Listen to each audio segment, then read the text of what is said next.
Betsy Thompson. I have Sharon Brown with me.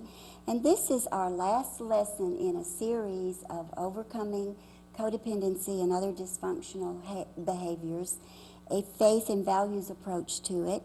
And you know, it's really not overcoming it. This series was not about overcoming it as much as it was giving you information on codependency and dysfunctional behaviors. And I hope if you've gone through these 9 last lessons with us, that you have a better understanding of codependency, adult children issues. I hope that you've gotten better educated about it, and I hope it's helped you in some way.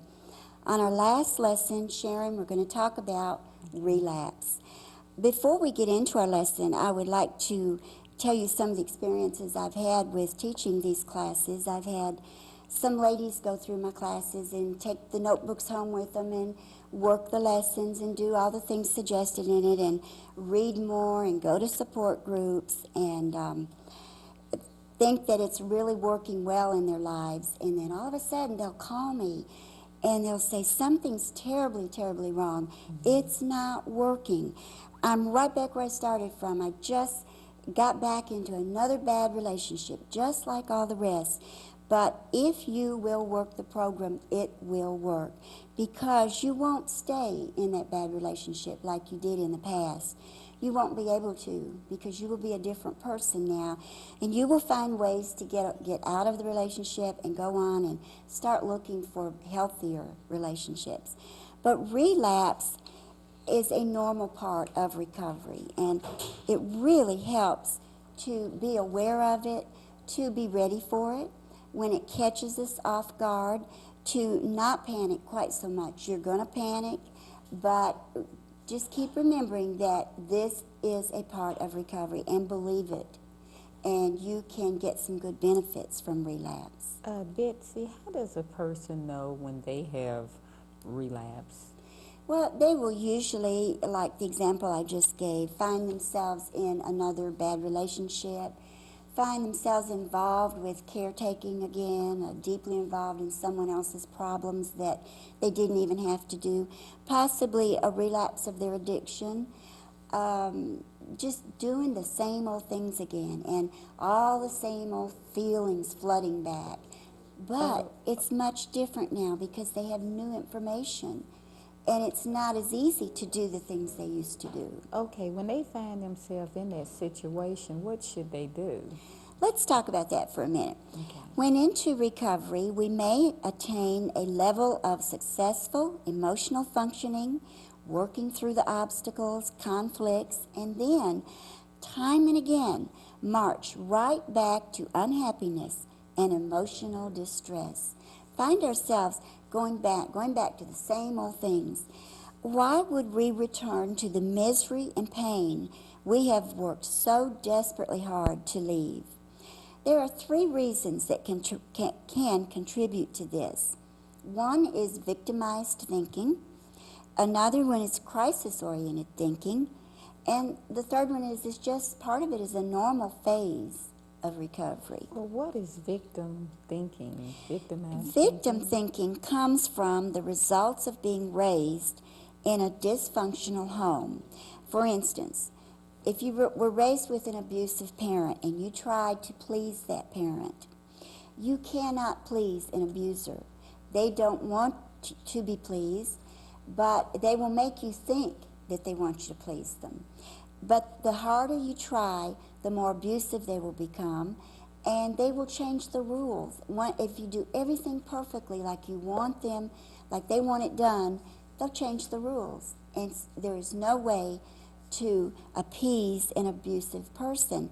And so if you grew up trying to please a parent that couldn't be pleased, you are a victim, and you will come out of that home feeling like a victim.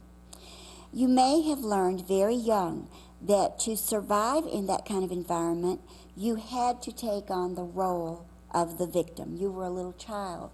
This person was older than you and bigger than you and was abusive. So you took on the role of a victim.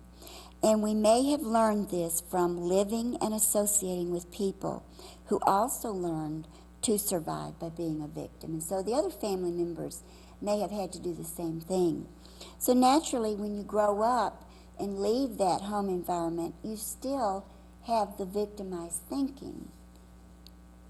So when things go wrong in the outside world, we may see this as victimization, and we may see this victimization applying to everywhere and everyone. This is a self-defeating attitude, and it can cause one to take on the role of a victim throughout life. We assume that nothing is going to go right anyway. We have always been victimized. We always will be. And so we live our lives as victims. Okay, so they start thinking a certain way. Exactly. They assume everything's going to go wrong. And, you know, it often does when you have that attitude. We've got to get it in our heads. If we came from a victimized background and we're away from it now, we are not victims anymore. So we've got to learn the new ways of thinking and behaving. We do not need to be victimized anymore. We all have bad days, days when things are not going the way we'd like, days when we have feelings of sadness and fear. But we can deal with our bad days and darker feelings in ways that reflect self-responsibility rather than victimization. We must learn to recognize victimized behavior. Okay, Betsy, how can we recognize them? Okay, we're going to talk about that here a little bit later. We must learn how to pull out a victimized behavior to stay in recovery. We're going to learn how to do that. Okay. We must learn how to have a good day and enjoy it. Codependents grow up not knowing how to enjoy the good times because they never learned it as a child. Anytime it seemed that things were going good, there was a crisis right around the corner. And that brings on our second thing, which is crisis-oriented thinking. Many of us have lived with people with alcoholic, rageaholic, and other addictive behaviors. People who lived life from one crisis to another, creating crises, being the crisis, controlling our lives with their crises. Betsy, what is a rageaholic?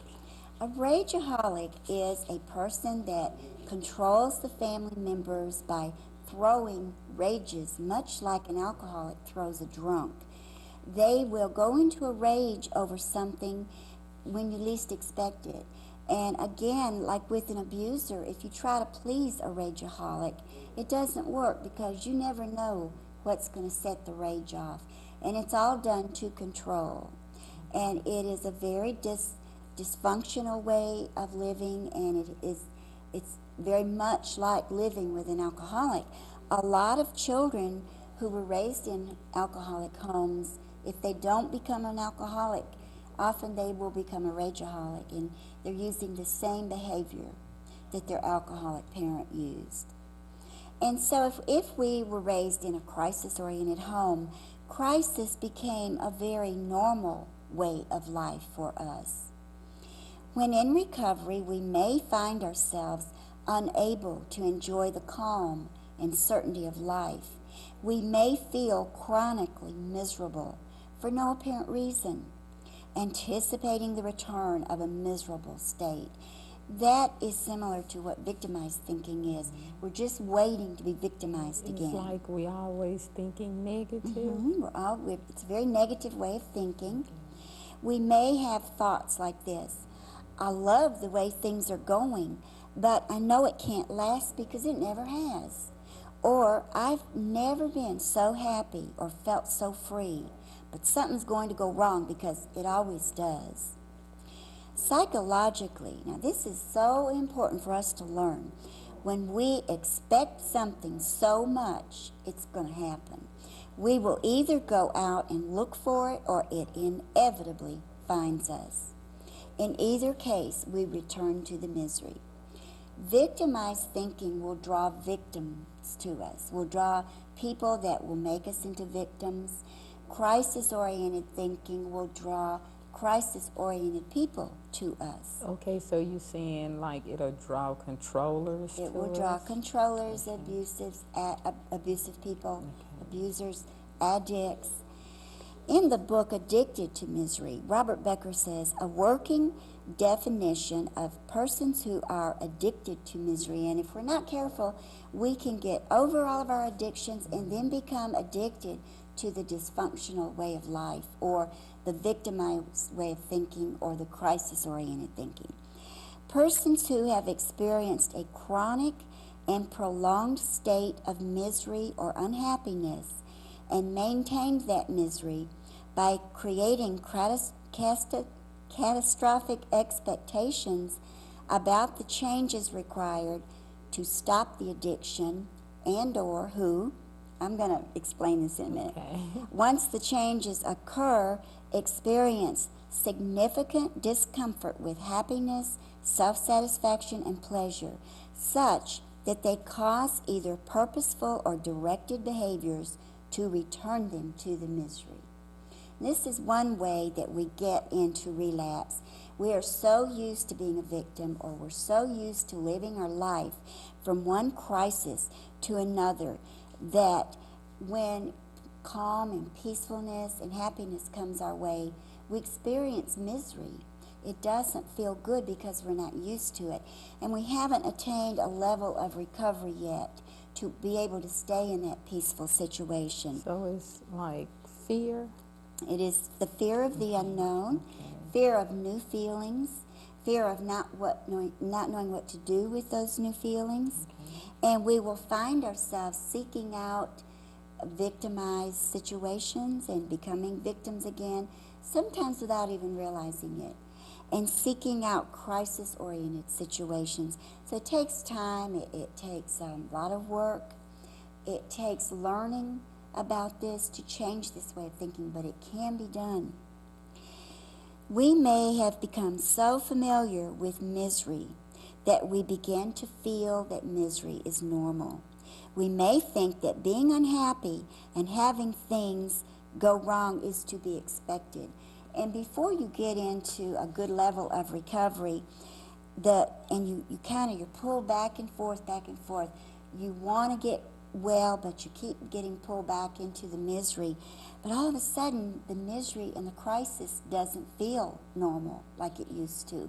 And yet, the peacefulness doesn't feel normal either, so you're kind of caught in between.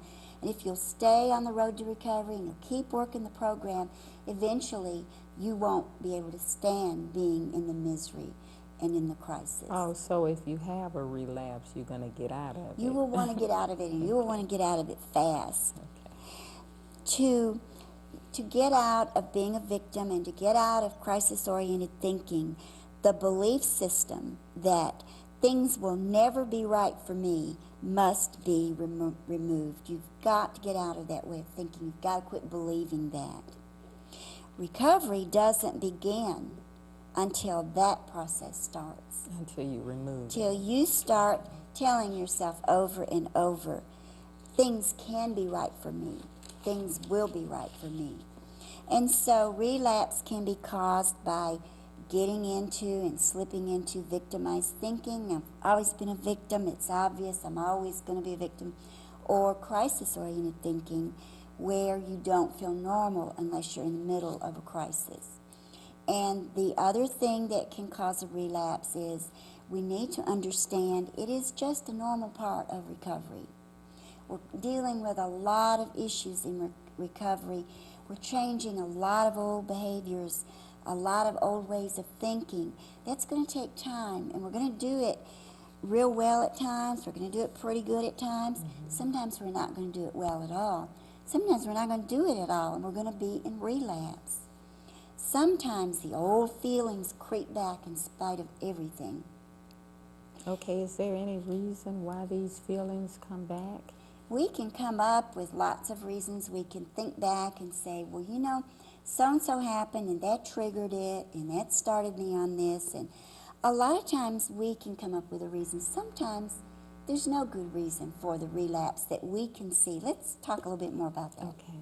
Sometimes the old feelings creep back in spite of everything. We may feel fearful, ashamed, hopeless. We may not feel good enough. The low self-esteem comes back. We may feel unlovable, victimized, helpless, and then, of course, resentful about it all. This is codependency, sometimes described as soul sickness. That's a good description of codependency. You know, we find out in recovery, we never, what you would say, get over codependency. Codependency is what we are. Codependency is what our childhood made us. It's what our past has made us to be. So it's okay to be codependent. We just want to get over the behavior of it. And so it's going to be easy to slip back into it occasionally. Sometimes we slip back in these feelings after we've begun recovery. Sometimes there's a reason. An event may trigger these reactions, such as ending a relationship, stress, problems on the job, or at home or in friendships. Time of change can trigger these reactions, and so can physical illness. You'll notice when you're not feeling well on certain days, you will have the old feelings of codependency, and you'll start thinking, I don't know if all this is going to work or not. I'm not sure about all this. And when you start feeling better, you're ready to start it again. Remember this, a return to the old feelings doesn't mean we're back to square one in our recovery. And even if you think that, and even if you can't get out of that way of thinking, when you get out of the relapse, you'll realize that you won't be back at square one. Okay, what can we do when a relapse hit us? Okay, there are measures to take. Sometimes these feelings that come to us during relapse, we can't give any reason for them to return, but we want to remember a return to the old feelings, as we said, doesn't mean, oh no, I got to start all over again. They do not mean that we have failed at recovery. Relapse is not failure. They don't mean we're in for a long, painful session of feeling badly. They're just there, and we just want to learn to accept it. Now, what can we do when relapse hits? The solution is simple. Practice the basics. Go back, read your books, read through the lessons, do some of the lessons if it feels like you need to. Go back to square one, but you won't be back to square one, and you'll find that out. Start loving and trusting yourself. Detach from the things that are bothering you, from the bad feelings. Deal with the feelings. That just means let yourself feel them, because they're not going to stay. They're going to go away if you let yourself feel them. Detach, you mean let it go? Mm-hmm. Okay. Giving and receiving support from your friends that are in recovery. Try to have some fun during a relapse. Other things you can do are surrender to it. You'll get used to that. You'll start doing that. You'll start... Surrender to it, you mean give in to it? Give into it. You'll start saying, oh no, not another relapse. Well, this time I'm not going to fight it. I can't stop it when it hits. There's got to be a reason for it. I may not know what it is, but there's got to be a reason for it. So I'm just going to ride through it. Ride with it, ride it out and through for all it's worth. Throw yourself into it. Say, okay, I'm just going to go with it. Whatever this is all about, I'm just going to go through it and quit resisting it. So much of our anguish is created during a relapse when we're in resistance. So much relief, release, and change are possible when we just accept what's happening to us. Accept the fact that for some reason, I don't know what it is, but for some reason I'm in relapse. Someone will let this work for me. And if nothing else, you've had a real good lesson in acceptance.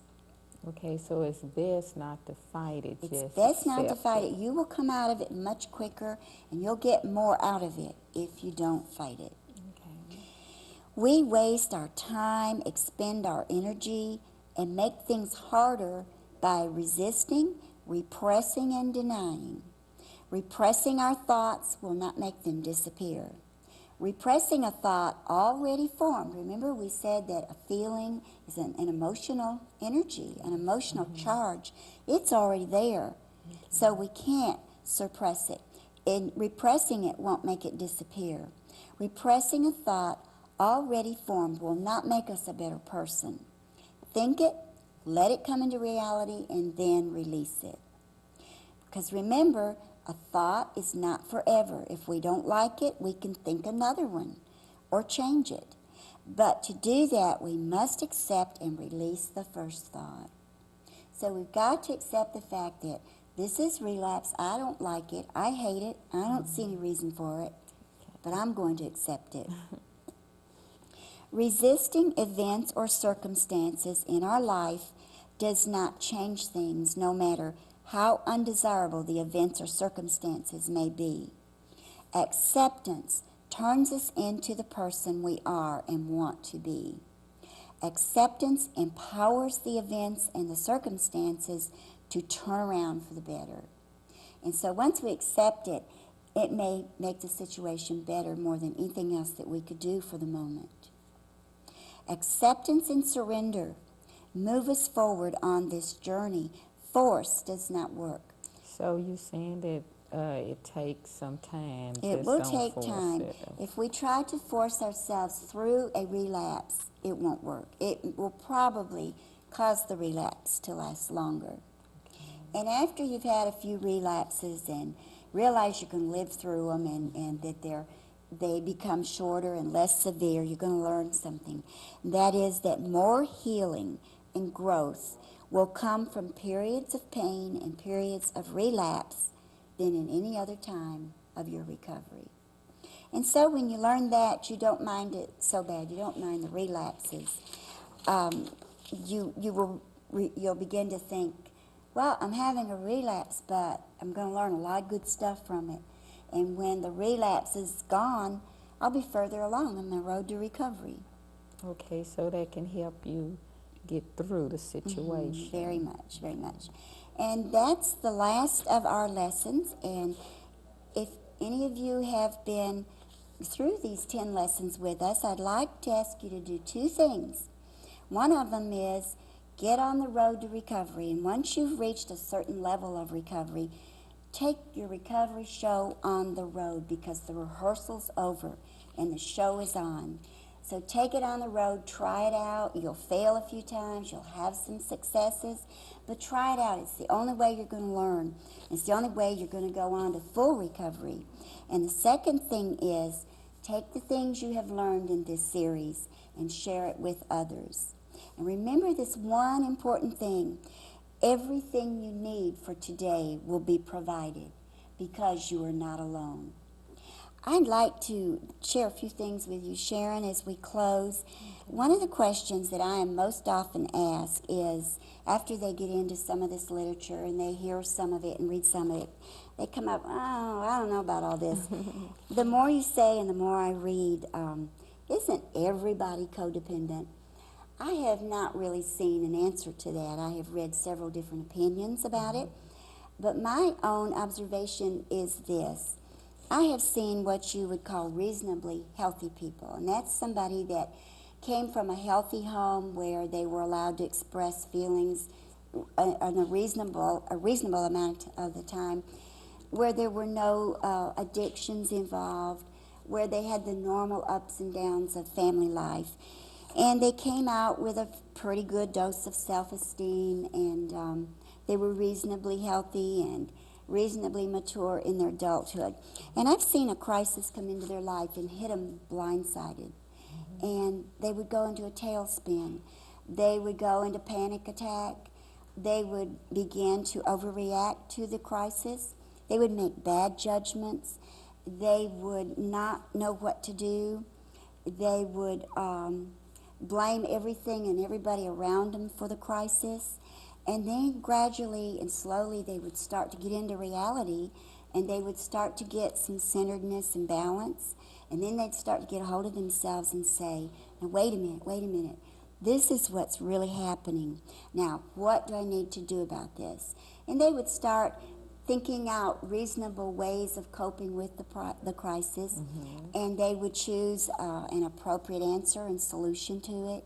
They might decide, there's nothing I can do about it, I've got to accept it. Or there may be something they can do about it, and before you know it, they're back functioning normal and healthy again. Okay, so you And- saying healthy people, they learn to accept the situation. Yes, and what you've seen is an example of a non-codependent using codependent ways to get through a crisis.